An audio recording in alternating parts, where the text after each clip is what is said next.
नमस्कार जी। नमस्ते जी। क्या नाम है जी आपका? जी मेरा नाम रेनू है और मैं दिल्ली से हूँ। बहन जी, संत रामपाल जी महाराज से आपने नाम दीक्षा कब ली? मैंने सदगुरु रामपाल जी महाराज जी से 20 अक्टूबर 2013 में ली। संत रामपाल जी महाराज से नाम दीक्षा लेने से पहले क्या आप कोई भक्ति साधना करते थे? हाँ जी, मैं सदगुरु रामपाल जी महाराज जी से नाम दीक्षा लेने से पहले संतोषी माता की भक्ति करती थी। मैंने 10 साल संतोषी माता की भक्ति की और व्रत रखने उनके और शेरा वाली माता की भक्ति करती थी। बहन जी, आप संतोषी माता की इतनी भक्ति करती थी, इतने व्रत रखती थी, तो उन सब भक्ति साधनाओं से आपको क्या क्या लाभ हुए? देखो, उनकी साधना करने से मुझे कोई ऐसा लाभ नहीं हुआ। मेरे को स्टोन था, मुझे माइग्रेन था, मुझे हमेशा मतलब बॉडी पेन बहुत रहता था, बीपी हाई लो सब कुछ था और मैं एक फैमिली से भी बहुत ज़्यादा परेशान थी। घर में हमेशा क्लैश रहना, मतलब कोई मेरे को ऐसा कोई भी सुख नहीं मिला। और मैं एक प्रोफेशन से आई एम ब्यूटिशियन। जब मैंने सदगुरु रामपाल जी महाराज जी से नाम नहीं लिया था तब मैं एक पार्लर चलाती थी। तो मेरा पार्लर अपने एरिया में बहुत अच्छा चलने वाला पार्लर था। तो मेरे साथ में जो मेरे कॉम्पिटिटर थे उन्होंने मेरे ऊपर जिन छुड़वा दिया। तो जब जिन मेरे ऊपर छोड़ दिया तो उसके बाद मैं चौकी में जाती थी। तो मैं जहाँ चौकी में जाती थी वहाँ मैंने संतोषी माता से कहा कि मेरी तबीयत ऐसे से ख़राब है और मेरे ऊपर जिन मुझे कह रहा है कि वो मुझे मार के ही छोड़ेगा। तो संतोषी माता ने मुझे कह दिया कि यहाँ तुम्हारा कोई इलाज नहीं है, तुम बालाजी जाओ। तो मैंने संतोषी माता से कहा कि जब मैं 10 साल मैंने आपकी भक्ति की और आज जब मुझे फल मिलना चाहिए और मेरी मृत्यु होने वाली है तो आप मुझे बालाजी भेज रहे हो।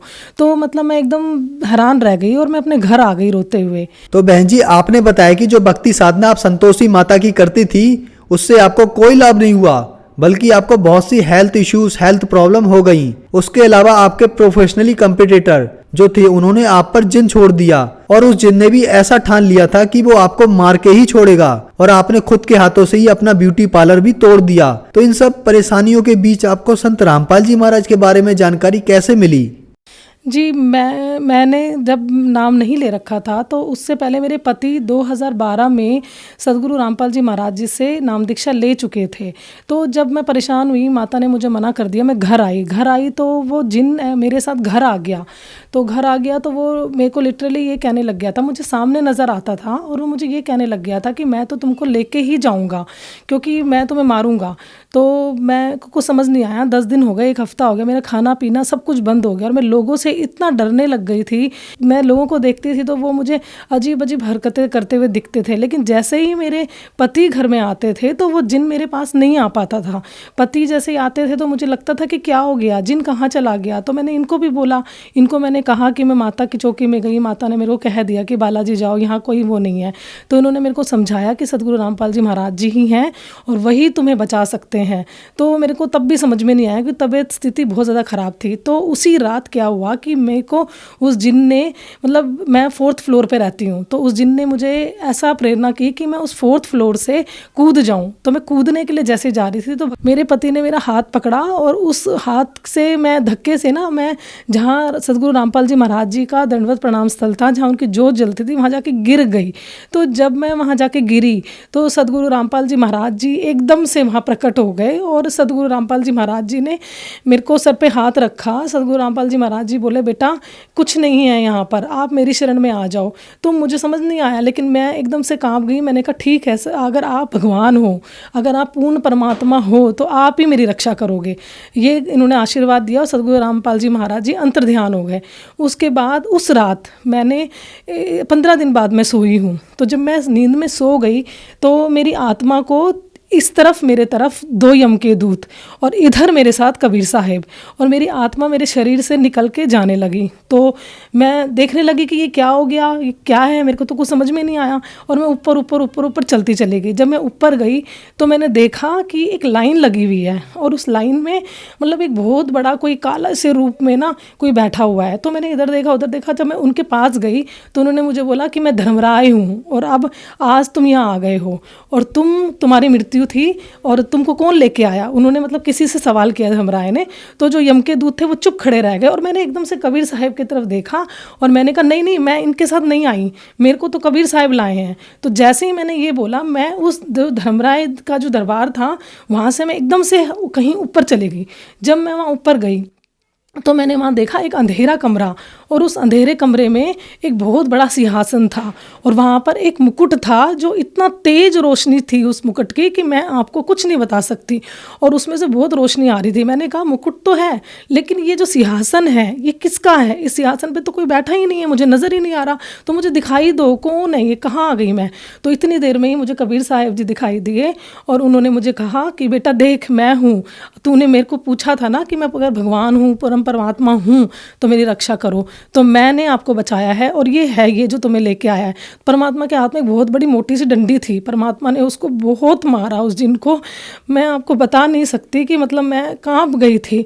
तो परमात्मा ने मुझे बोला, बेटा देख, कोई तो रोड एक्सीडेंट में मरता है, कोई किसी बीमारियों से मरता है, लेकिन सदगुरु रामपाल जी महाराज जी ने मुझे ये बताया कि बेटा तुम्हारी उम्र बस इतनी ही थी, तुमको मैंने आज बेटा जीवन दान दे दिया है, और अब अपनी भक्ति करो, और इस संसार में कुछ नहीं रखा। इतना कहने के बाद सदगुरु रामपाल जी महाराज जी ने उस जिन से पूछा, बता तू कहाँ से आया है, और तूने ये गलती की कि तू दुकान पे था वहीं रहता, लेकिन तू इस घर में कैसे आया? ये घर मेरे बेटे का है, और ये घर मेरे बच्चों का है, मैं इस घर को बर्बाद नहीं होने दूंगा, और तू जा, जहाँ से तू आया वहीं जा। तो उस जिन ने ना 3002 नंबर ऐसे ऐसे पुकारने लगा, और मैं उसी टाइम अपने आत्मा के अंदर आ गई शरीर में, और मैं उठ के बैठ गई, और मैं जोर से 3002 ऐसे ऐसे करके बोलने लग गई। फिर रामपाल जी महाराज जी को मैंने दंडवत किया अपने वहाँ पर जा कर के, तो रामपाल जी महाराज जी सदगुरु मेरे वहीं पर आ गए, प्रकट हो गए, उन्होंने मुझे फिर से आशीर्वाद दिया। उस दिन मैं फिर सुबह दूसरे दिन उठी, और मैं उसी टाइम अपने पति के साथ जाकर मैं बरवाला आश्रम सदगुरु रामपाल जी महाराज जी से मैंने नाम दीक्षा ली। बहन जी, आपने बताया कि आप जो पहले माता की भक्ति करते थे उससे आपको कोई लाभ नहीं हुआ, बल्कि आपको शारीरिक बीमारियां हो गई। उसके बाद संत रामपाल जी महाराज के बारे में आपके पति ने आपको बताया, और जिंद से भी संत रामपाल जी ने आपको बचाया और आपको जीवन दान भी दिया, क्योंकि आपकी पहले ही मौत हो चुकी थी। तो इसके अलावा संत रामपाल जी महाराज से नाम दीक्षा लेने के बाद आपको कोई लाभ प्राप्त हुए? हाँ जी, लाभ की तो ऐसे कहेंगे तो हम गिना नहीं सकते। मुझे आज 5 साल हो गई हैं सदगुरु रामपाल जी महाराज जी से नाम दीक्षा लिए हुए। रोज़ एक चमत्कार हमारे घर में हो रहे हैं। बाकी मेरा बेटा है वो छोटा है, तो एक्चुअली मेरा पार्लर था, तो मैंने उसकी केयर नहीं की, हमेशा मेड ने ही उसको संभाला, तो मेड ने उसकी केयर नहीं की, तो इसलिए उसके टॉयलेट में ना कुछ प्रॉब्लम हो गई थी। तो जब वो छोटा था तो मैं उसको डॉक्टर के पास ले गई थी, जब हम दोनों पति और पत्नी सदगुरु रामपाल जी महाराज जी से नहीं जुड़े थे। तो जब मैं लेके गई तो डॉक्टर ने मुझे उसका कम से कम 60-70 हज़ार रुपये इलाज बता दिया, और 1 हफ्ते हॉस्पिटल में रहेगा, और ऑपरेशन बता दिया था। फिर डॉक्टर ने ये कहा था कि जब ये 5-6 साल का हो जाएगा तब इसका ऑपरेशन होगा। तो मैं भी भूल गई थी, लेकिन जब मैंने नामदान ले लिया उसके बाद एक दिन मुझे अचानक से याद आया कि ये 6 साल का हो चुका है अब, और अब हमें क्या करना चाहिए, ऑपरेशन तो कराना ही है। तो भगत जी बोले ठीक, मेरे पति बोले कि ठीक है, मैं जाता हूँ डॉक्टर से पूछता हूँ, लेकिन मेरा विश्वास पूरा सदगुरु रामपाल जी महाराज जी में था। मैंने कहा नहीं, मैं अपने बेटे का ऑपरेशन नहीं कराऊंगी, मैं आश्रम जाऊंगी, सदगुरु रामपाल जी महाराज जी से प्रार्थना करूंगी। तो सदगुरु रामपाल जी महाराज जी के पास जब मैं बेटे को ले गई तो सदगुरु रामपाल जी महाराज जी आए और बेटे के ऊपर उन्हें आशीर्वाद दिया, और सदगुरु रामपाल जी महाराज जी ने कहा कि बेटा, अपने आप ही सदगुरु रामपाल जी महाराज जी ने कह दिया कि बेटा बेटे का ऑपरेशन करा ले। तो मैंने सदगुरु रामपाल जी महाराज जी की तरफ देखा, और मैंने सदगुरु रामपाल जी महाराज जी से कहा, प्रार्थना की कि परमात्मा, हमारे तो डॉक्टर भी आप ही हो, और हमारे तो परमात्मा भी, और पिता भी आप ही हो, तो हम डॉक्टर का मैं ऑपरेशन नहीं कराऊंगी, आप ही इसका इलाज करोगे और आप ही इसका ऑपरेशन करोगे। तो सदगुरु रामपाल जी महाराज जी ने कह दिया कि ठीक है बेटा, कबीर साहब दया करेंगे। मैं मेरे बेटे को घर ले आई, घर लेके आ गई, तो मैं आपको ये बताना भूल गई कि जब वो 2.5 साल का था तब डॉक्टर ने जब इसका ऑपरेशन बताया था, तब मैं खुद क्या करती थी कि उस अपने बेटे के मतलब कि उसको खुद ही साफ़ करती थी, और उसमें पानी डाल के तेल लगा करके मैं क्लीन करके सोचती थी कि ठीक हो जाएगा ये, लेकिन नहीं हुआ था। तो जब सदगुरु रामपाल जी महाराज जी से आशीर्वाद लेके मैं घर आई तो मेरे मन में यही प्रेरणा आई कि मैं डॉक्टर के तो लेके जाना नहीं है, मालिक ही ठीक करेंगे। तो मैंने वही प्रोसेस फिर किया, पानी डाला और गर्म तेल अपने बेटे के टॉयलेट के उस पर लगाया। तो उसी दिन ही मैं हैरान रह गई कि वो एकदम से ऑटोमेटिकली जो उसकी प्रॉब्लम थी वो एकदम से ठीक हो गई, और जबकि वो 1 दिन में ठीक हो गई। और इससे पहले मैं कम से कम 2-3 महीने तक रेगुलर ये ही प्रोसेस कर रही थी, लेकिन वो ठीक नहीं हो रही थी। तो उस टाइम मैं नहीं बता सकती आपको कि मेरे खुशी का कितना, मतलब एक बहुत बड़ा चमत्कार हमारे घर में हुआ। ये हमारे सदगुरु रामपाल जी महाराज जी की ही दया है हम पर। और एक लाभ और सद्गुरु रामपाल जी महाराज जी की कृपा से हुआ जब मेरे पति जुड़ चुके थे 2012 में सद्गुरु रामपाल जी महाराज जी से, लेकिन मैं नहीं जुड़ी थी और मेरे को ज्ञान नहीं होने के कारण मैं मानती भी नहीं थी कि ये परमात्मा है।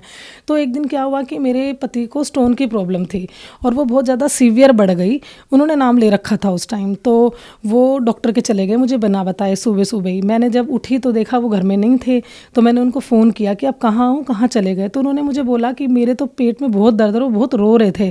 तो मैंने कहा कि डॉक्टर हैं आने वाले हैं, ठीक है आप दिखाओ, अल्ट्रासाउंड कराओ। बहुत ज़्यादा भीड़ थी तो उनका नंबर नहीं आ रहा था। जब जब भी मैं फ़ोन कर रही थी तो वो रोते ही नज़र आ रहे थे, तो मेरे से देखा नहीं गया, मैं नहीं सहन कर पाई। तो मैं एकदम से मैं देखती थी कि मेरे पति ना रोज़ 7 बजे के करीब, 6:30 बजे के करीब सद्गुरु रामपाल जी महाराज जी की जोत घर में जल जाती थी।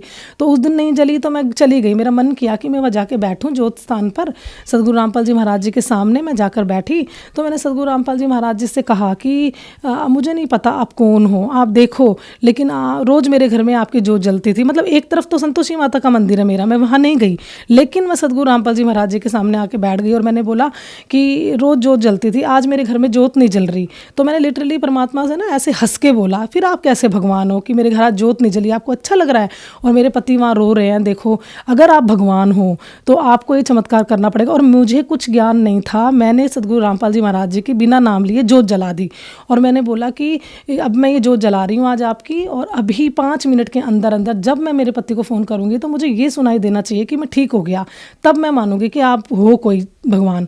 तो ऐसा ही हुआ, मैंने जोत जलाई और मैं दंडवत करके उठी। मुझे पता भी नहीं था ये प्रोसेस होता, पर पता नहीं कैसे मैंने अपने आप ये चीज़ कर ली। तो जब मैं उठी तो फ़ोन मैंने किया, तो फ़ोन करने से पहले ही इनका फ़ोन आ गया और उन्होंने ये मुझे कहते हैं कि डॉक्टर हैरान हो गया, मेरे कहीं दर्द नहीं बताया डॉक्टर ने, और मैं भी हैरान हो गया। डॉक्टर आने से पहले मैं तड़प रहा था और इस टाइम मेरे को एकदम से आराम मिल गया। तो ये एक चमत्कार मेरे घर में मेरे को बिना नाम लिए हुआ। फिर मैंने सद्गुरु रामपाल जी महाराज जी के पास गई, वहाँ देखा, बैठ के मैंने दंडवत किया। तो सद्गुरु रामपाल जी महाराज जी की जो फोटो थी उसमें से सद्गुरु रामपाल जी महाराज जी के हाथों में से इतनी ज़्यादा रोशनी आ रही थी कि मैं आपको बता नहीं सकती। और सद्गुरु रामपाल जी महाराज जी एकदम से हंसे उस फोटो में से। तो उस टाइम में मुझे यकीन हो गया था कि हाँ ये परमात्मा है सद्गुरु रामपाल जी महाराज जी। और मैं बहुत बीमार रहती थी जैसे कि, तो मेरी नाम लेने के बाद एक बार, पहले भी बहुत बीमार रहती थी, बीपी वगैरह रहती थी। तो एक दिन मैं घर में ही फिसल गई। तो देखो आप देख सकते हो, ये मेरी उंगली है, ये मेरी उंगली मेरे घर में ही काम करते करते मैं किचन में ही फिसली थी और ये टूट गई। तो इसमें फ्रैक्चर आ गया। लेकिन डॉक्टर्स के पास गई तो उन्होंने अच्छे से ट्रीटमेंट नहीं किया। इसको फ्रैक्चर की वजह उन्होंने जस्ट पट्टी करते रहे, ये ठीक नहीं हुई। 1 महीना हो गया, मैं डॉक्टर के पास फिर गई तो डॉक्टर्स ने मेरे को बोला आपने उस टाइम ढंग से ट्रीटमेंट नहीं लिया, तो अब आपके ये जो उंगली है इसका ऑपरेशन होगा आपका, और इसमें एक रोड डलेगी। मैं डर गई, मैंने कहा पता नहीं ये क्या कह रहे हैं। मैंने सद्गुरु रामपाल जी महाराज जी आश्रम में थे तो मैं गई, मैंने प्रार्थना की, गुरुजी ऐसे ऐसे डॉक्टर कह रहे हैं। तो गुरुजी ने कहा बेटा कबीर साहब दया करेंगे। मैंने कहा गुरुजी ऑपरेशन नहीं कराऊंगी मैं घर आई, मैंने ऑपरेशन नहीं कराया, मैं जस्ट और 1 हफ्ते तक पट्टी बांधती रही। और आज देखो ये उंगली आपके सामने है, हल्की सी टेढ़ी जरूर है लेकिन इसमें कोई पेन नहीं है, कुछ नहीं है। जबकि लोग देखते हैं तो हैरान हो जाते हैं कि मतलब ये उंगली आपकी कैसे वर्क कर रही है। तो ये मेरे सद्गुरु रामपाल जी महाराज जी की कृपा हम पर बनी हुई है। बहन जी, आपने बताया कि संत रामपाल जी महाराज से नाम दीक्षा लेने के बाद आप और आपके पति को बहुत से लाभ प्राप्त हुए, आपको जीवन दान मिला। लेकिन आज हम एजुकेटेड सोसाइटी में देखते हैं कि ये चीजें चमत्कार, लाभ, किसी संत से लाभ होना, ये एक अचंभे की बात है। तो आज वैज्ञानिक युग में कोई इस बात को कैसे मान सकता है कि किसी संत से जो कि खुद जेल में है उससे उनको लाभ प्राप्त हो सकता है? देखो आज हम पढ़े लिखे हैं और हमें ये ज्ञान हो गया है अब कि सद्गुरु रामपाल जी महाराज जी के का जो ज्ञान है वो सबसे उत्तम है। और जहाँ पर ये साइंस ख़त्म होती है वहाँ से सद्गुरु रामपाल जी महाराज जी का ये शुरू होता है। अब साइंस है वो क्या कर सकती है, जब तक अगर परमात्मा की रज़ा नहीं होगी। तो आज परमात्मा की भक्ति से ही लोगों के कैंसर, घर में लोगों के बड़े बड़े बीमारियां वो सारी दूर हो रही हैं। तो इससे हमें ये चीज़ देखनी चाहिए कि जहाँ पर साइंस ख़त्म है वहाँ सद्गुरु रामपाल जी महाराज के ज्ञान से, भक्ति से सब कुछ ठीक हो रहा है। तो हमें वही चीज़ फॉलो करनी चाहिए। बहन जी, आपने बताया कि संत रामपाल जी महाराज से अगर नाम दीक्षा लें तो कैंसर जैसी भयानक बीमारियां ठीक हो जाती हैं। तो जो श्रद्धालु आज आपको देख रहे हैं, आप उन्हें क्या संदेश देना चाहोगे? हाँ जी, बिल्कुल। अगर हम अच्छे से सद्गुरु रामपाल जी महाराज जी के बताए हुए मार्ग में भक्ति कर रहे हैं तो कैंसर और बड़ी-बड़ी बीमारियां लोगों की सब दूर हो रही हैं, मात्र भक्ति से ही दूर हो रही हैं और भक्ति से ही दूर होगी। तो मैं अपने समाज के सारे भाई-बहनों को एक मैं संदेश तो नहीं दे सकती, लेकिन मैं प्रार्थना ज़रूर कर सकती हूँ कि मनुष्य जन्म दुर्लभ है, मिले न बारंबार, तरवर से पत्ता गिर गया, बहुर न लगता डार। ये जो मनुष्य जन्म है ना, हम इसको मजाक समझ रहे हैं। ये हमें परमात्मा ने एक लास्ट जन्म दिया है 84 लाख योनियों से बचने के लिए, तो हमें इसका सदुपयोग करना चाहिए और सद्गुरु रामपाल जी महाराज जी की बताई हुई भक्ति को फॉलो करो और उसकी भक्ति में लग जाओ। इस मनुष्य जन्म को अपने को बर्बाद मत करो, ये बार बार नहीं मिलने वाला। संत रामपाल जी महाराज से नाम दीक्षा कैसे ले सकते हैं?